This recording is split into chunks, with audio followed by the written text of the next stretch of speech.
한번 우리 축복하며 나가기를 원합니다. 우리 옆에 또 앞에 한번 인사하십시오. 하늘 복 많이 받으십시오. 하늘 복이 넘치기를 주님으로 축복합니다. 하늘의 기쁨이 넘치기를 원합니다. 오늘은 금년 마지막 주일입니다. 다음 주일 우리는 새로운 또 한 해를 맞이하게 될 것입니다. 인생은 만남이라고 정의를 합니다. 인간이 평생 살면서 만남이 무엇보다도 중요하다는 것입니다. 세상 태어나서 가장 먼저 만나는 것이 부모님입니다. 그래서 내가 어떤 부모님을 만나는 것은 굉장히 중요한 의미와 삶의 모든 방향들이 바뀌어지는 것을 알 수가 있습니다. 또한 형제들을 만납니다. 형제를 통해서도 영향력을 받습니다. 또한 좀 지나다 보면 친구들을 만나게 됩니다. 또 어떤 친구를 만나는 데 따라서 내 삶의 영향력이 달라지는 것입니다. 좀 가다 보면 배우자를 만나게 됩니다.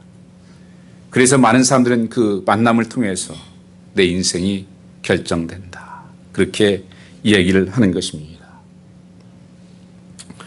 저는 가족과의 만남, 또 우리 교회 소망의 성도들과의 만남에 대해서 감사하지 않을 수가 없습니다. 목사는 성도를 잘 만나야 하고 성도는 목회자를 잘 만나야 된다는 얘기를 합니다. 저는 정말 성도 여러분을 정말 잘 만났습니다. 그래서 목회하면서 감사하고 행복하고 하나님 죽도록 충성하게 해주십시오. 이런 고백을 하게 됩니다. 그런데 우리에게 그 어떤 만남보다도 더 중요한 만남이, 궁극적인 만남이 우리에게 남아있다는 것입니다. 그것은 예수 그리스도와의 만남입니다. 어스는 그런 고백을 했습니다. 우리가 다른 것을 아무 채운다 할지라도 채워질 수 없는 공간이 우리에게 있는데 그것은 하나님만이 채울 때 우리 삶은 행복해진다. 바로 이 예수와의 만남, 이 만남이 이루어져야 온전한 행복이 이루어진다고 하는 것입니다. 온전한 축복된 삶을 산다고 하는 것입니다. 실패하는 것은 하나님 만나는 것보다 사람 만나는 것이 우선순위가 될 때 실패하는 인생이 되는 것입니다. 사람은 실패하면 다 떠나지만 주님은 늘 찾아오시기 때문에 그렇습니다. 그리고 주님은 언제나 우리와 항상 함께하기 때문에 그렇습니다. 우리 찬양도 했지만 엠마오로 가던 두 제자들에게 찾아오셔서 영원토록 동행하신 하나님이 여러분의 삶 속에서 그 나와 동행하시는, 나와 함께 하시는 그 하나님을 만날 때 내 인생은 바뀌는 것입니다. 그래서 고린도후서 5장 17절 말씀에 그리스도 안에 있으면 누구든지 새로운 피조물이라. 이전 것은 지나갔으니 보라 새 것이 되었도다. 내 삶을 새롭게 하는 이 만남, 그리고 이 풍성한 삶을 이루는 만남은 예수 그리스도의 만남이라는 것입니다. 그래서 예수님이 오신 것은 너에게 영원한 생명 주시고 풍성한 삶을 약속하셨기 때문에 그렇습니다. 여러분, 유명한 피카소의 그림에 대해서 한번 말씀을 드린 적이 있는데 그 황소머리라고 하는 유명한 작품이 있죠. 팔린 게 2천억 뭐 이렇게 팔린 대단한 작품입니다. 그런데 그 작품의 소재는 뭡니까? 누가 버린 자전거 핸들, 안장, 쓰레기통에 버린 그것이 소재였습니다. 아무 쓸모없는 쓰레기 같은 그것이 유명한 한 작가에게 그게 붙들렸을 때 유명한 황소머리라고 하는 작품이 탄생해서 우리에게 그런 놀라운 그런 기쁨을 주는 것처럼 여러분 삶에 누가 손에 붙잡혀 사는가, 누가 나와 함께 사는가가 인생의 모든 것을 결정한다고 하는 것입니다. 많은 사람들이 세상의 만남에 대해서는 굉장히 중요하게 여기지만 참된 예수 그리스도의 만남에 대해서는 별로 관심이 없다는 것입니다. 이 마지막 송년 예배를 통해서 저는 이 만남을 통해서 우리 인생이 다시 회복되어지는 새로운 꿈을 꿀 수 있는 그런 축복이 있기를 주의 이름으로 축복합니다. 인생에 주님의 손길이 닿으면 인생의 값이 달라집니다. 버려진 인생이 예수를 만나면 삶의 능력이 달라집니다. 오늘 말씀 1절 이하의 말씀 보시면 베드로를 주님이 찾아오셨다 이렇게 말씀하십니다. 베드로는 평생 어부 출신입니다. 갈릴리 호수에서 잔뼈가 굵었습니다. 말하자면 고기 잡는 전문가입니다. 그런데 오늘 저녁은 밤새 고기를 던졌지만 그물을 던졌지만 한 마리도 잡지 못했다고 말씀합니다. 그리고 빈 그물을 씻고 이제 집으로 돌아가려고 하는 그 모습입니다. 여러분, 우리가 1년을 마무리한다는 것은 어쩌면 오늘이 마지막이라고 하는 심정으로 사는 것도 중요합니다. 내가 오늘이 끝이라면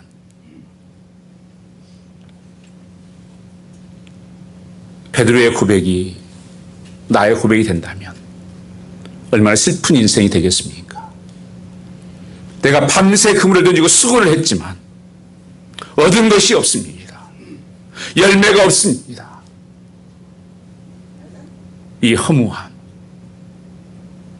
내가 무엇을 위해 살았지? 하늘 돌아보면 여러분 어떤 심정을 갖습니까? 여러 가지 생각들이 우리 마음속에 있을 것입니다. 세월의 빠름을 새삼스럽게 느끼는 분들이 계실 것입니다. 들어가면 금년 한 해 도대체 내가 무엇을 하고 세월을 보냈는가 하는 후회감을 드는 분들도 계실 것입니다. 그러나 무엇보다도 금년 한 해 내 인생에 후퇴하거나 내 삶의 터가 망가진 실패감으로 한 해 결산해야 하는 그 가슴 아픈 분들도 계실 것입니다. 사업에 실패하신 분들, 또 건강에 실패하신 분들, 혹은 인간관계에서 실패하신 분들, 본인에게 직장을 잃어버리신 분들, 그냥 한 해 몸부림치고 애쓴 세월이었지만 도무지 내 인생에 강해서 내가 닦아올릴 수확이 변변치 없다는 사실, 참 수고는 했는데 이민 삶을 살면서 얼마나 많이 수고하는지를 압니다. 또 우리 한국 사람들이 얼마나 많은 일들을 하면서 사는지. 그러나 내가 건질 열매가 없는 이 허무함, 여러분 오늘이 내 삶의 마지막이라면 여러분 기쁘게 맞이할 수 있겠습니까? 한번 내 자신의 모습을 생각하면서 나는 빈 그물이 아닌지, 밤새 노력해서 피곤함만 지쳐있는 나의 인생은 아닌지, 오늘 본문에 나타난 베드로의 바로 그런 심정으로 그는 그물을 싣고 있었습니다. 그때 주님께서 찾아오셨습니다. 베드로에게 수고의 밤을 지나온 후에 주님이 찾아오셔서 베드로에게 말씀하십니다. 그물을 깊은 데 던져라. 우리 3절 말씀 한번 같이 읽어보겠습니다. 예수께서 배에 오르시니 그 배는 시몬의 배라. 죽지에서 조금 뛰기를 청하시고 앉으사 새에서 무리를 가르치시더니, 주님께서 여러 배가 있었지만 베드로의 배에 올랐다고 말씀하십니다. 그리고 베드로는 빈 구멍이라고 고백하는 이 빈 배를 찾아오셨습니다. 이 실패의 밤중에 이루어졌습니다. 베드로의 절망이 희망으로 바뀐 단추는 무엇이었습니까? 예수님의 그 배에 오르면서부터입니다. 예수 없이 산 배는 아무리 채워진다 해도 빈 그물일 수밖에 없습니다. 어쩌면 베드로는 참 낙심이 됐을 것입니다.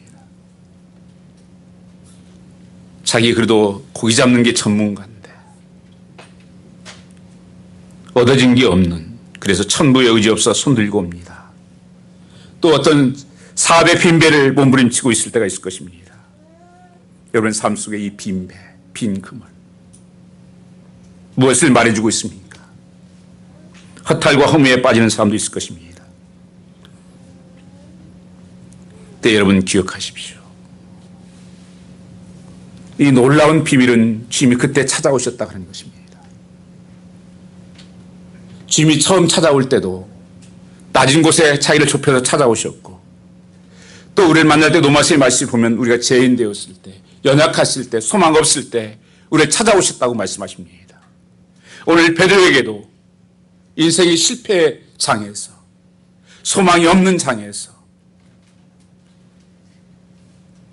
나의 한계를 느낄 때 주님이 찾아오셨다고 말씀하고 있습니다. 그러므로 그때는 주님을 만나는 기회라고 하는 것입니다. 주의 음성을 들을 수 있는 기회라고 하는 것입니다.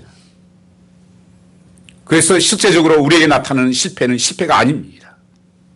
그래서 두려워하지 말라고 주님은 말씀하고 있습니다. 고난을 두려워하지 말라. 문제를 무서워하지 말라. 우리는 문제 때문에 망하는 것이 아닙니다. 주님 없어 망하는 것입니다. 성경 말씀은 믿으면 영광을 보리라 말씀하십니다. 루즈벨트의 말처럼 언제나 문제 자체가 문제가 아니라 그 문제를 문제시하는 것이 문제라는 것입니다.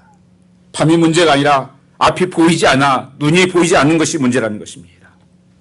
눈을 감아버리는 것. 성경에서는 그것을 우리 해석의 차이라는 거예요. 문제를 어떻게 해석을 하느냐, 어떻게 바라보느냐는 차이라는 것입니다. 어떤 사람은 야, 우리 끝이야, 절망이야, 이렇게 포기할 수 있을 것입니다. 어떤 사람은 이 빈손으로 이제 가족에 돌아가야 되는 이 허무함을 느꼈을 것입니다. 그러나 베드로는 그렇지 않았다는 것입니다. 왜 하필 주님께서 베드로에게 찾아왔을까? 여러 배 중에서 성경 말씀에서 몇 가지 단서를 볼 수가 있습니다. 2절 말씀에 보시면 베드로는 그물을 씻고 있다고 말씀하고 있습니다. 마태복음 보면 그것을 그물을 깁는다고 표현했습니다. 그것은 실패했지만 끝은 아니다. 새로운 기회가 있다 하는 것을 바라보는 것입니다.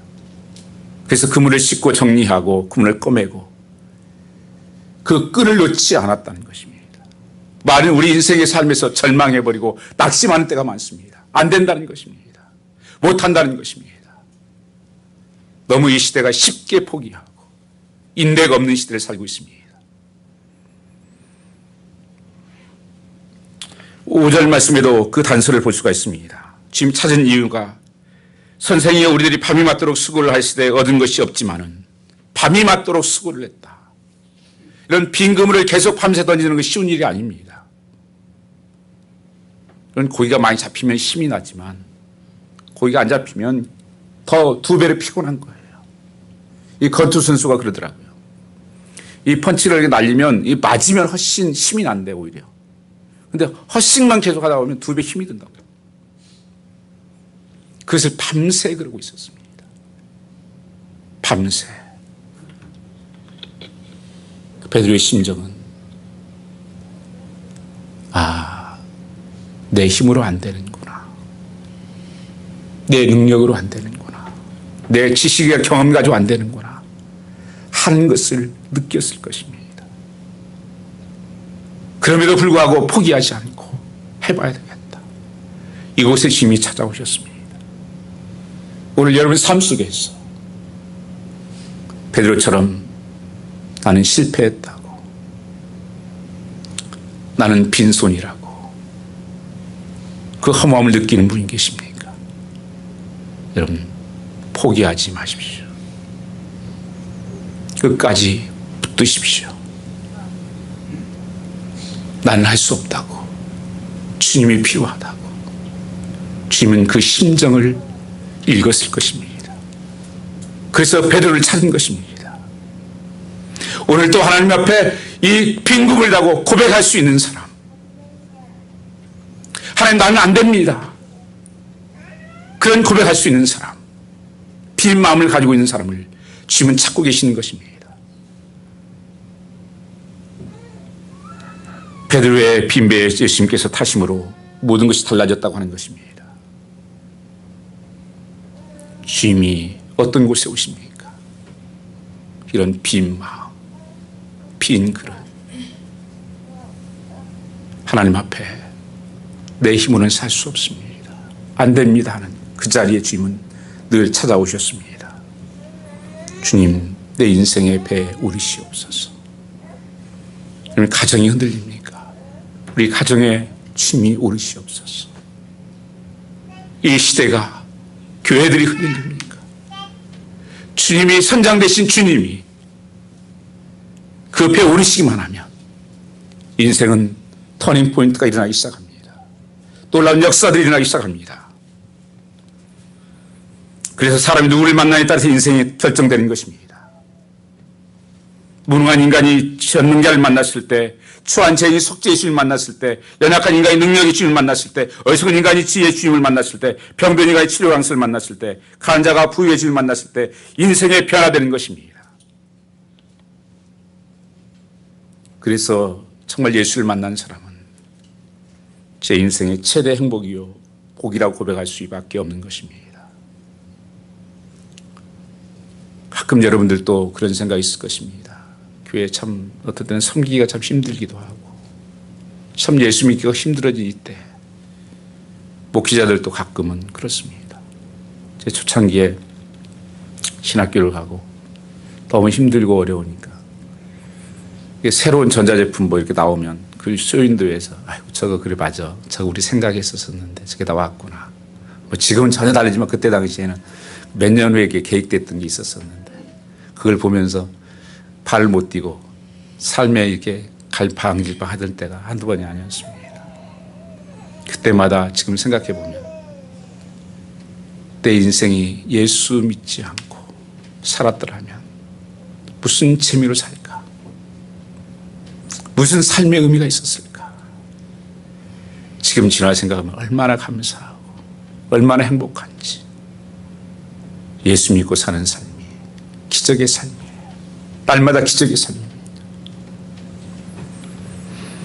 주님은 베드로의 빈배를 채우기 전에 먼저 영혼의 빈배를 채우기 시작했습니다. 베드로 찾아오셔서 주님이 말씀으로 채워주십니다. 말씀 주신 다음 베드로에게 깊은 데로 가서 그물을 내리라고 말씀하셨습니다. 여러분, 말씀이 터닝 포인트예요. 주님이 이렇게 말씀하셨습니다. 깊은 데 가서 고기를 잡으라. 베드로는 거기에 대답을 이렇게 합니다. 말씀에 의지하여 내가 그물을 내리이다. 참된 회복은 어디서 일어납니까? 하나님의 말씀을 듣고 순종하는 데 일어납니다. 근데 대부분의 성도의 삶은 어떤 삶을 삽니까? 말씀을 따라서 순종하는 삶이 아니라 내 경험을 따라서, 내 지식을 따라서, 내 느낌 따라서 사는 사람들이 대부분입니다. 아, 저 사람 느낌이 좋아. 큰일 나요, 여러분이요. 여러분, 제비족들이 느낌이 좋습니다. 아주 핸섬하고 말 잘하고. 아, 기분이 안 좋아. 기분 따라 살면 안 돼요. 베드로도 마찬가지입니다. 베드로가 절대 쉬운 고민이 이 결정이 아니었어요. 베드로는 적어도 평생을 어부로 살았던 사람, 그런 익스피리언스를 가지고 있는 사람입니다. 주님이 꼭 직업으로 짜신다면 주님은 카펜터예요. 목수였어요. 그리고 여러분, 조금 이게 전문직을 가지고 있는 사람 특징이 뭔지 아세요? 고집입니다. 그래서 그 옛날 기술자랑을 한 사람들에게 곤조가 있단 말이에요. 곤조. 다 자기만 맞던 곤조. 그걸 모르겠습니까? 지금 해가 떴는데 무슨 그물을 내려. 깊은데 고기가 없는 거 뻔히 아는데 거기서 잔뼈가 굵은 건데, 갈릴리 호수에서. 전혀 상황적으로 이성적으로 맞지 않습니다. 논리적으로 안 맞는 것입니다. 그러나 베드로는 그걸 포기했습니다. 왜요? 그거 해서 안 된다는 걸 알았습니다. 자기 한계를 알았습니다. 우리 마음이 우리가 밤이 맞도록 수고를 하였을 때 얻은 것이 없습니다. 베드로는 그러나 내일의 소망은 포기하지 않았습니다. 말씀에 내가 그물을 내리겠습니다.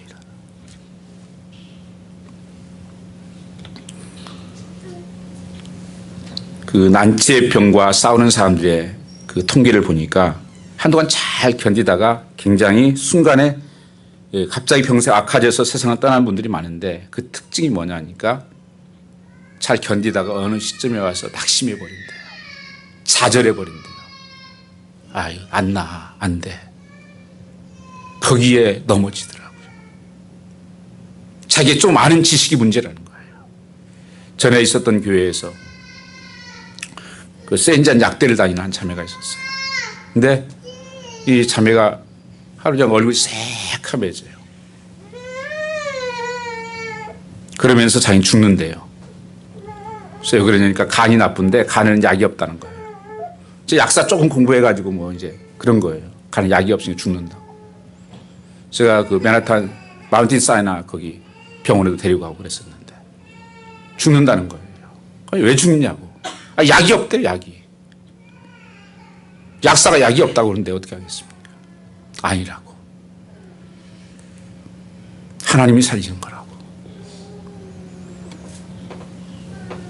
많은 사람들은 내가 조금 아는 지식으로 낙심해버려요. 좌절해버려요. 여러분, 우리는 하나님이 계시잖아요. 하나님 말씀하시면 물이 변하여 포도주가 죽은 자가 살리고 38년 병년자가 일어나고 이 놀라운 하나님의 능력을 베드로는 자기 것을 내려놓고 주님을 받아들이기로 한 것입니다. 1939년 세계 2차 대전 전쟁이 발했을 때 영국이 참전할 수밖에 없는 그런 환경에 몰려 있었습니다. 그래서 전쟁의 공포와 절망이 영국 국민들에게 불붙었을 때 또 세계 전쟁은 그 영국에 굉장히 불리하게 전개되고 있었습니다. 내일에 대한 소망이 어려워졌을 때 처칠은 자기가 다녔던 고등학교를 다녀갔습니다. 그 고등학생들이 공부를 안 하는 거예요. 우리나라가 지금 이런 일이고 절망 아니냐. 그때 유명한 연설을 했습니다. 7단어를. Never give up. Never give up in never, never, never. 결코 포기하지 말라. 결코 포기하지 말아라. 여러분 포기하지 마십시다. 이 유명한 연설이었습니다. 미국이 결국 영국이 승리로 이끌었지만 여러분 삶에 무서운 것은 뭐예요? 절망하는 거예요. 우리는 많은 이야기를 하면서 들어보면 굉장히 부정적인 생각을 가지고 있는 사람이 너무 많아요. 얘기하면 좀 안 된대요. 여러분 기도하는 사람들 말은 꼭 들으십시오. 저는 그냥 뭐 하는 사람 별로 안 담아들어도 누가 기도하는 사람이 말을 하면요 굉장히 귀담아 듣습니다. 목사임에도 불구하고 그래요. 왜요? 얼마 전에 며칠 전에도 우리 교회 좀 다녔던 분이에요. 그래서 참 기도도 많이 하시는 분인데 전화가 오셨어요. 우리 지금도 이게 찬양하신 분들 찬양하죠. 너무 찬양도 참 좋았는데요. 그리고 예배가 너무 좋아가지고 그다음 꼭 교회 다녀야 되는데 이제 뭐 교회를 다닐 수가 없어서 참 지금도 가고 싶다고 그런 얘기를 하시면서 갑자기 꿈을 꾸었다는 얘기를 하시더라고요. 그래서 뭐 별로 꿈은 그게 아니지만 기도하면서 자기가 교회를 늘 기도하고 있다고. 하나님께서 많은 부흥하셨죠. 하나님께서 많은 부흥을 교회에 주시는 것 같다고. 그리고 저는 그것도 마음에 담습니다. 사람들이 말하는 건 그냥 아무 별로 없지만 기도하는 사람이 얘기하는 것은 저는 기억에 담아요. 그리고 그럴 수도 있다. 여러분, 새해 어떤 기대를 가지십니까? 하나님께서는 포기하지 않고 주님을 바라보는 자에게 하나님이 축복하시는 것을 알 수가 있습니다. 깊은 데 그물을 내리라. 우리가 예수님을 주인으로 초청한 것입니다. 이제부터 주인 되신 그분의 말씀에 순종하겠다는 의미 아닙니까? 내가 예수를 믿는다는 것은, 예수를 영접했다는 것은 나의 왕이신 그분을 따라서 그 말씀에 순종하겠다는 거예요. 순종의 기적을 만드는 것입니다. 그럼 많이 아는 것이 중요한 게 아니에요. 귀신들도 말씀 안다니까요. 야고보서의 말씀에 보면 하나님 한 분인 줄 알고 떨고 쉐킹한대요. 그 말씀에 순종하는. 내가 하나님 말씀을 알았으면, 믿었으면 순종해야 역사가 일어나는 것입니다. 많은 사람들이 순종하는 삶을 살지 못하는 이유가 뭡니까? 아직도 자기가 인생의 주인이 되기 때문에 그렇습니다. 내 삶의 주인이라고 생각합니다. 내가 할 수 있다고 생각하는 것입니다. 시온 베드로는 한동안 그렇게 살았습니다. 내가 나의 주인 된 삶을 살아가는 것입니다. 사실 이 시대에 거의 모든 사람들이 그렇게 살고 있습니다. 베드로는 주님 만나기까지 그렇게 살았지만 베드로가 겸손하게 되었습니다. 5절 보십시오. 시몬이 대답하여 가로되 내가 밤새 그물을 내렸지만 한 마리도 잡지 못했습니다. 나는 안 되는 것을 이제는 압니다. 이 헛수고의 밤을 지난 베드로를 향한 예수님의 명령이 무엇이었습니까? 깊은 데로 가서 그물을 내리라. 고기를 잡으라. 상식에 따른다면 해가 돋은 후에 깊은 그물에 없는 곳입니다. 지금 예수님은 상식에 깨뜨리는 그런 명령을 하고 계신 것입니다. 여러분, 삶 속에서 주님만이 고기가 어디가 있는지를 아십니다. 내 삶을 인도하신 분이십니다. 다윗이 이 고백을 하지 않습니까? 시편 23편에 여호와는 나의 목자시니 내가 부족함이 없도다. 이 목자만이 양이 꼴이 어디가 많이 있는지, 실만한 곳이 어디인지, 어디에 음침한 골짜기가 있는지, 어디에 사만급지금지한 골짜기가 있는지를 알고 그 양들을 인도한다는 것입니다. 그래서 주의 말씀을 따라 사는 것이 가장 행복한 길이에요. 주의 말씀을 따라 잘못된 사람이 있습니까? 주의 말씀에 순종하지 않고 되는 일이 또 있습니까? 상황에 내가 안 맞고, 때로는 내 뜻에 안 맞고, 이치 안 맞는다 할지라도 믿음이라는 것은 하나님 말씀에 반응하는 것입니다. 거기에 역사가 일어나게 되어 있습니다.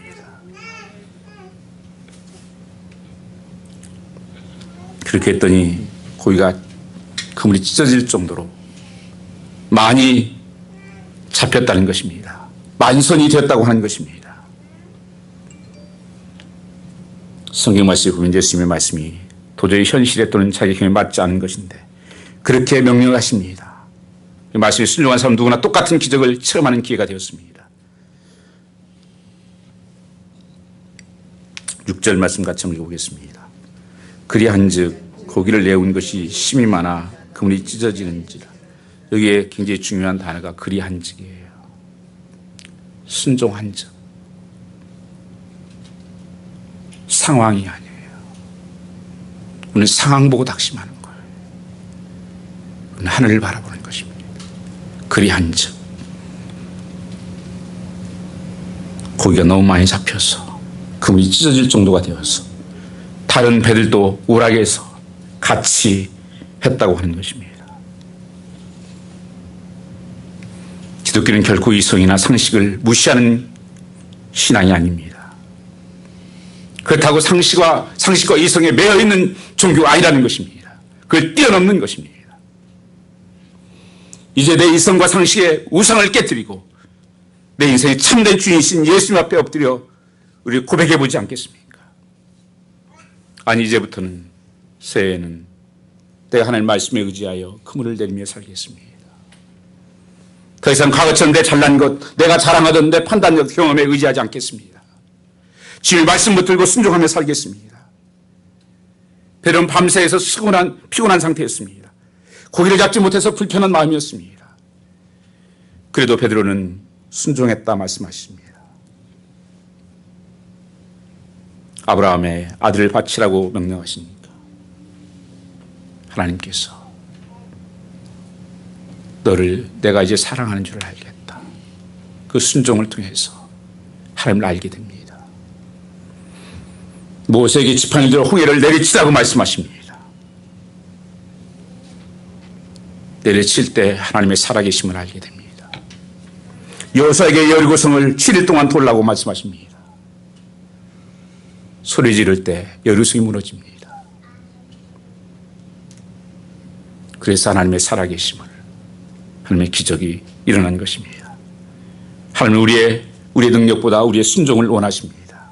그래서 사무엘상 15장 22절 말씀을 보시면 순종이 제사보다 나으니라.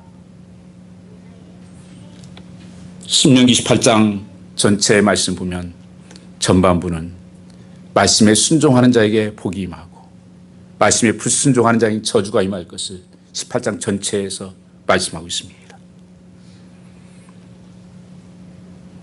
주인 되신 하나님을 떠나 내 판단마로 인생을 사는 것이 얼마나 죄인된 삶인 것인지, 베드로가 그의 주임에 대한 순종의 놀라운 기적을 가져왔을 때 8절에 그렇게 말씀하십니다. 우리 한번 8절 한번 읽어보겠습니다. 시몬 베드로가 이를 보고 예수의 물을 가로되 주여 나를 떠나소서 나는 죄인으로소이다 하니 그 하나님의 능력을 보면서 나는 죄인으로소이다. 그 고백이 달라집니다. 저는 오전엔 선생이여 그렇게 부르다가는 주여 나를 떠나소서 나는 죄인으로소이다. 그 거룩하신 하나님 앞에서, 능력의 하나님 앞에서 자신을 참으로 보았던 것입니다. 하나님, 내가 잘못 살아왔습니다. 내 인생을 잘못 걸어왔습니다. 내 경험을 믿고 내가 열심히 하면 되는 줄 알고 내 상식을 믿고 내 지식을 따라 살아왔습니다. 그러나 하나님께서는 그것을 다 깨뜨리시고 그 베드로 앞에 섰을 때 베드로는 주여 나를 떠나소서 나는 죄인입니다. 여러분, 이 회개가 베드로의 삶을 완전히 변화시킨 것입니다. 베드로의 변화입니다. 적어도 주님의 주권을 고백하며 주님의 말씀에 순종하는 결단은 성도가 되었다는 것입니다. 베드로가 예수를 만나 무릎 앞에 꿇고 엎드렸습니다. 두려움이 있을 때 내가 사람을 취하리라 그렇게 말씀하시면서 변화의 특징을 두 가지를 말씀하고 있습니다. 7절 말씀을 보면 동물을 손짓하여 내게 오라 해서 서로 나누는 삶을 살게 합니다. 축복을 나누며 사시게 한 것입니다. 찢어지는 그물이 넘치니 고기를 인해 다른 배인 동물에게 불러 나누는 모습을 보시지 않습니까? 이것이 바로 축복의 근원이요, 하나님께서 보여주시는 축복된 삶의 모습입니다. 나만을 위한 삶이 아니었어요. 이제는 나누는 삶을 살았다고 하는 것입니다. 미국에서 많은 사람들이 그랬어요. 전부 다 미국에서 중요한 단어가 뭐냐? 쉐어하라. 그런데 저는 한국에서 아이들 키울 때 한국에서는 기죽지 말고 살아라. 일본 사람들은 남에게 피해 주지 말고 살아라. 미국에서는 쉐어하고 살아라. 나누고 살아라. 그래서 뭐 기부 같은 거 하는 거 보세요. 미국 사람이 제일 우리나라도 뭐 6.25 때 다 미국에서 먹여 살렸죠. 지금도 빌 게이츠 가서 돈 뭐 합니까? 나누는 거예요. 병원 같은데 뭐 다 한번 가보십시오. 교회 같은데 다 섬긴 사람들이. 나만 어떤 이의 삶이 아니라 그걸 나누고 섬기는 삶. 그게 진정한 변화의 삶이었다는 것입니다. 그리고 두 번째는 그걸 통해서 영혼을 낚는 업으로 인생을 살게 됐다고 하는 것입니다.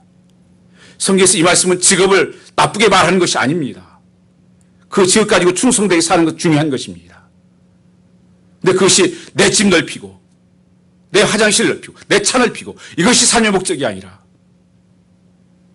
어부의 삶을 가장 중요한 것이 발견한 것이 이 보이는 물질이 다 아니었구나. 나를 구원할 예수 그리스도, 나의 영과 육과 혼을 하나님께서 만지신 그 주님을 바라봤기 때문에 그는 이 사람을 낚는 어부가 되게 해야겠다. 여러분, 내가 하는 일을 통해서 영혼을 살리는 일, 영혼을 구원하는 일, 주님께서 이것을 말씀해 주고 있습니다. 그것을 위해서 내가 모든 것을 내려놓고 포기할 수 있는. 근데 그래서 내가 중요한 것이 아니라 주님이 중요하고 주님의 마음이 중요해지는 것입니다. 오늘 또 우리를 찾아오신 주님은 우리 인생의 헛수고의 한밤으로 결론하지 않기 위해서 이렇게 우리를 부르십니다. 나를 따라오너라. 내가 너의 사람 낚는 어부가 되게 하리라. 그러면 오늘 저와 여러분의 응답은 무엇이겠습니까? 새벽에 그물을 던졌습니다. 저는 이 말씀 묵상하면서 갑자기 이런 생각이 났습니다. 며칠 전에 기도하다가 아침에 새벽 기도가 다 힘들다고 많은 사람들이 그러잖아요. 새벽에 일어나는 게 힘들대요. 목사님들도 그런다잖아요. 새벽 기도 없으면 목사님 할 만하다고. 그게 힘든 건가 생각하다가 갑자기 이런 생각이 들더라고요. 야, 그게 일반적인 거고 그게 상식적인 거야. 그게 잘 사는 거야. 그런 생각이 갑자기 들어요. 근데 여러분 생각해 보세요. 예수님께서 40년 광야 생활 시작할 때 만나가 항상 내렸잖아요. 광야에 먹을 게 없으니까. 언제 내린지 혹시 아세요? 새벽 해가 동뜨기 전에만 내렸어요. 해가 뜨면 다 없어져요, 만나가요, 여러분요. 그 다 굶어 죽었어요, 여러분요. 만일 해 뜨기 전에 일어난 사람 다 굶어야 돼요. 그러면 그 40년 동안 전부 다 새벽 해 뜨기 전에 일어났다는 사람들이요. 그게 상식적인 삶이었다니까요. 그게 일반적인 삶이에요, 여러분요. 요새 지금 잘못 살고 있는 거예요. 밤 늦게까지 뭐하고 돌아다녀요. 밤 늦게까지 뭐합니까? 좋은 일 합니까? 쓸데없는 거 보고. 쓸데없는 짓 하고. 그리고 늦게까지 하고. 회사 직장은 설레벌떡 뛰어나가고. 예수님도 밤 늦게까지 어떤 때 일하고 사역을 했을 때도 새벽 미명이 한적한 곳에 나가 습관을 쫓아나가 기도하셨다고 말씀하십니다. 다니엘도 그러고 다비드의 사람들이 그랬어요. 새벽을 사는 상식이라니까, 여러분이요. 새벽에 역사가 일어났어요. 저희 대회자 새벽을 낼 깨우리라 다윗이 그랬잖아요. 저 쓴 말씀이에요. 그래서 우리 소말교회와 온 교회가 되기를 정말 새벽 기도하는 성도가 되기를 원합니다. 교회 정보원에서 본다면 아침에서 정말 해 뜨기 전에 일어나십시오. 하나님 말씀 보고 하루를 시작하고 하나님 물어보고 시작하고 갈 길 인도하신 하나님이 이가 안 고치면 여러분 신앙생활 잘 못해요, 여러분이요. 세상에 잡기에 능해가지고 쓸데없는 짓에도 하지 말고. 인격을 두 가지를 누가 얘기를 합니다. 신앙이 변한 인격은 두 가지의 단어가 중요하다고. 감사합니다. 땡큐. 미국에서 잘 쓰는 거예요. 정말 감사합니다. 여러분 가정에서 여러분 아내에게 합니다. 감사합니다. 땡큐. 교회에서도 감사합니다. 하나님 정말 감사합니다. 여러분 안에 생각하면 감사하지 않습니까? 하나님 감사합니다. 더 인색해 여러분 우리가. 그리고 I'm sorry. 베드로가 7절에 하나님 그 풍부를 보고 하나님 감사합니다. 그러나 그 속에서 I'm sorry를 하고 있습니다. 나는 잘못 살았습니다. 하나님 미안합니다.